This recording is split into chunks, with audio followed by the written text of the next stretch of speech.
Hello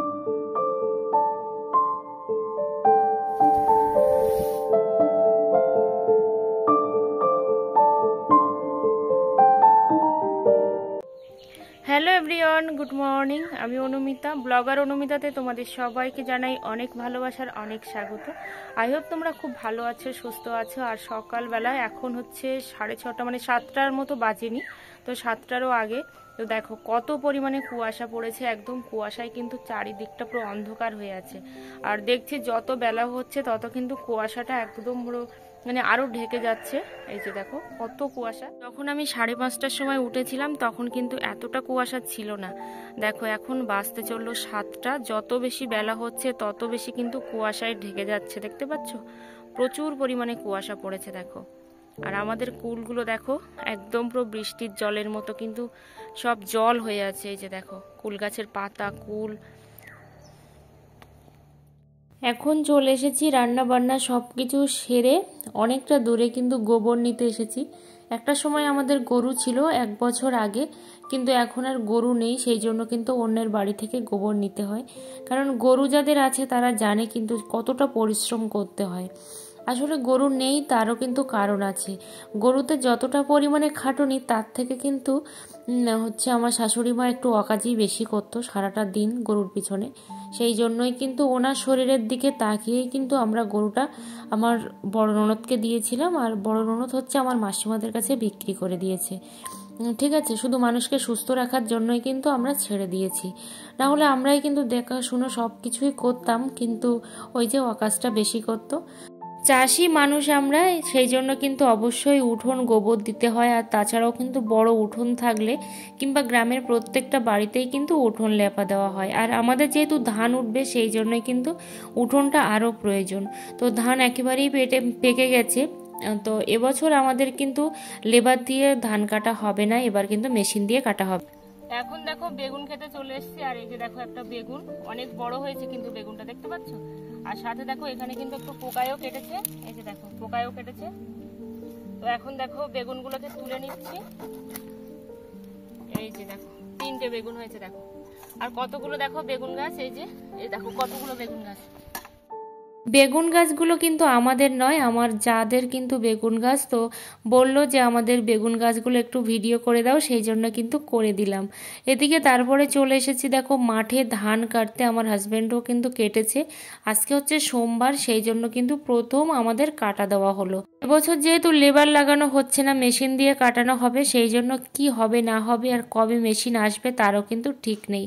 তো আমাকে কাটতেই দিচ্ছিল না, আমি কিন্তু জোর করে বললাম যে না আমরা এখানটা পুরো কেটে নিই, কিন্তু সেটাও আর হলো না। যাই হোক অল্প স্বল্প করে কেটে তারপরে কিন্তু বাড়ি নিয়ে যাব। আসলে সব কাজ কিন্তু শিখে রাখার দরকার আছে। তো এদিকে দেখো আমি বক ফুলের কিন্তু চপ বানাচ্ছি, আর কখনকার ভিডিও সেটা আমি সত্যি বলতে পারবো না, কারণ অনেক দিনের টুকরো টুকরো ভিডিও কিন্তু তোমাদের সাথে শেয়ার করছি। আর তোমরা যে এত সুন্দর সুন্দর কমেন্ট করেছো এতদিন বাদে, সত্যিই কিন্তু আমার মনটা ভালো হয়ে যাচ্ছে।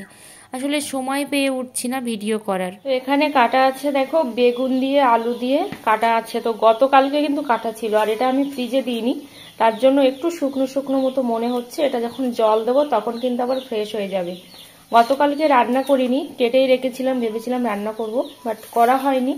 আর এখানে দেখো চিংড়ি মাছ কাটা আছে, এটাও গতকালকে চিংড়ি মাছ কাটা আছে, এটা এখন ভাজবো। আর এখানে দেখো কি আছে, এটা হচ্ছে থোড়। তো এটাও কিন্তু গতকালকে রান্না করতে করতে কিন্তু রেখে দিয়েছিলাম, আর রান্না করিনি, তো আজকে সেটা কিন্তু ফাইনালি কমপ্লিট করব। এদিকেও দেখো আমার তেলটা বসানো হয়ে গেছে চিংড়ি মাছটা ভাজার জন্য।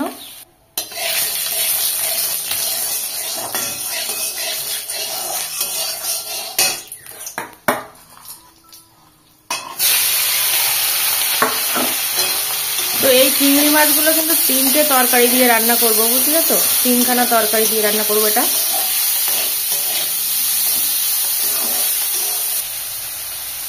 তো এই যে দেখো চিংড়ি মাছটা বসিয়ে দিলাম, আর এটা ভাগ ভাগ করেই রান্না করব, মানে মাছ হলেই হলো, ঠিক আছে, অল্প অল্প করেই কিন্তু রান্না করব।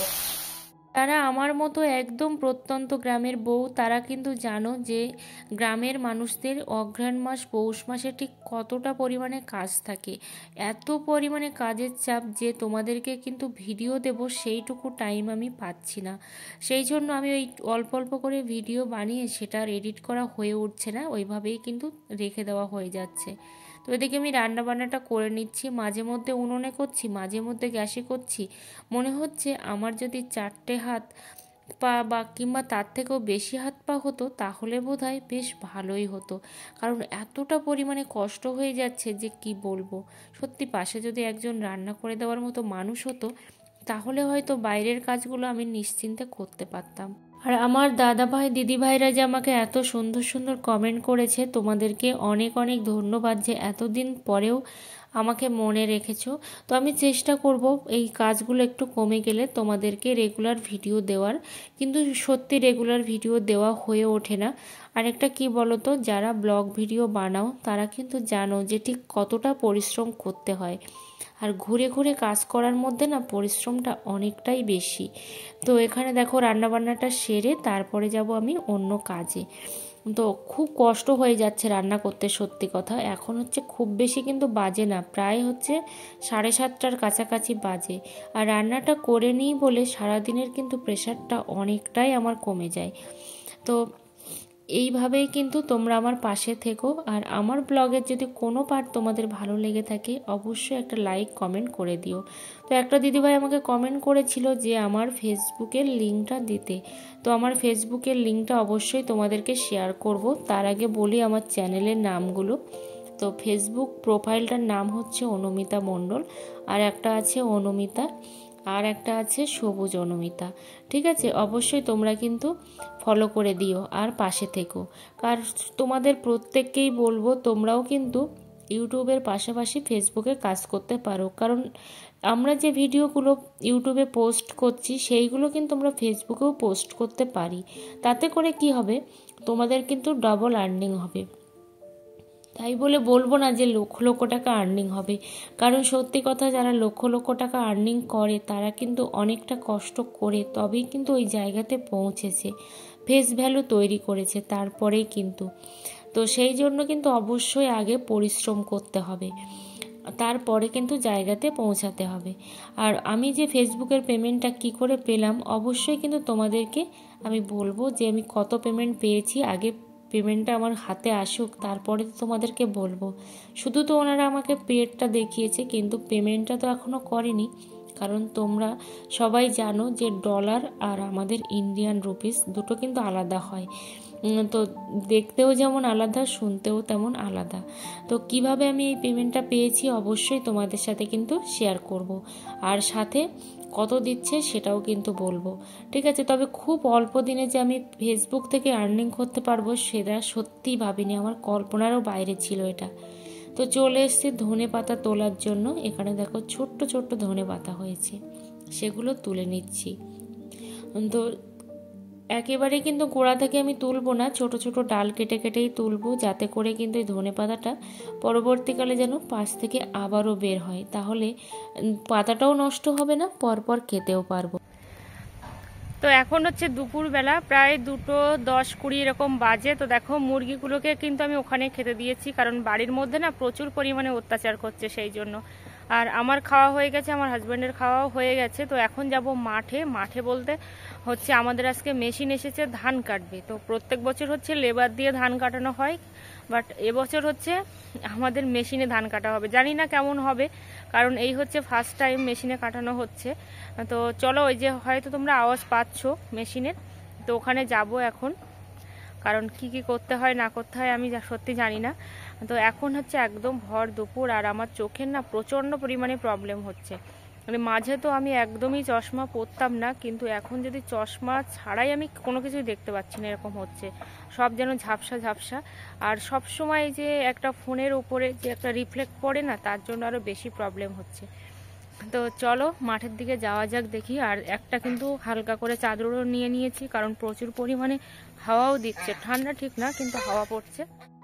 এদিকেও দেখো কয়েকটা বাচ্চা কিনেছি, সেই বাচ্চাগুলোকে জল খেতে দিলাম, সাথে কিন্তু খাবারও খেতে দিয়েছি। প্রচুর পরিমাণে লাফালাফি করছে খাবার খাওয়ার জন্য।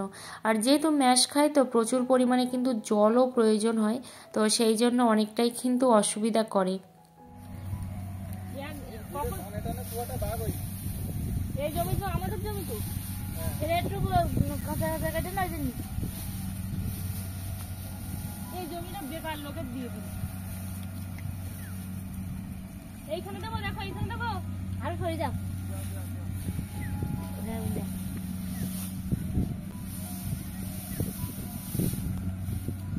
জানি ওই সাইডে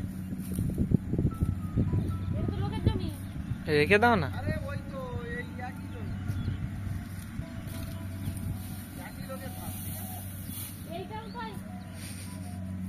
এই না এই বইটা তো ধান এনেছে, এটা আলাদা, আর এটা তার জমি। হ্যাঁ হ্যাঁ হ্যাঁ, তাহলে ওই এক মাজা নিয়ে ওই যাচ্ছে।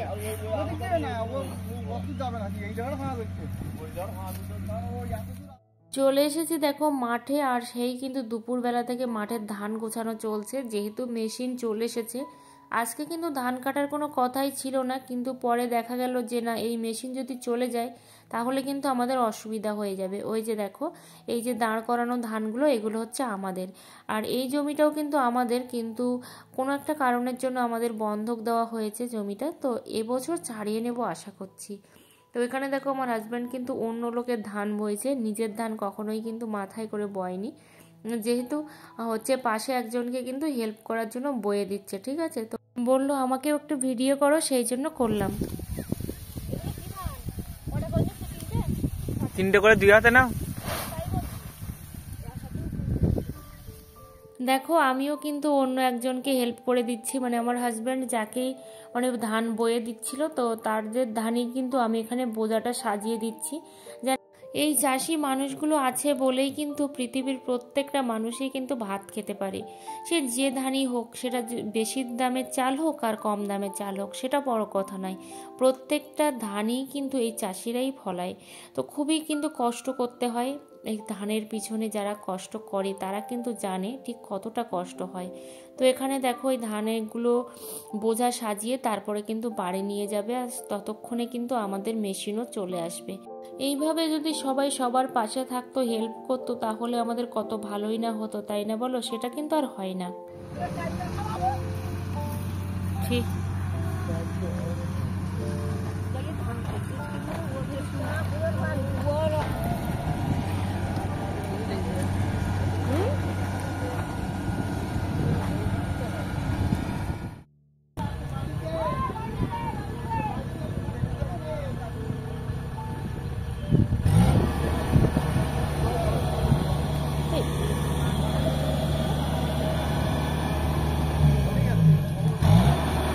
বলছে পেপারটা একটু বড় করে দিতে বলছে।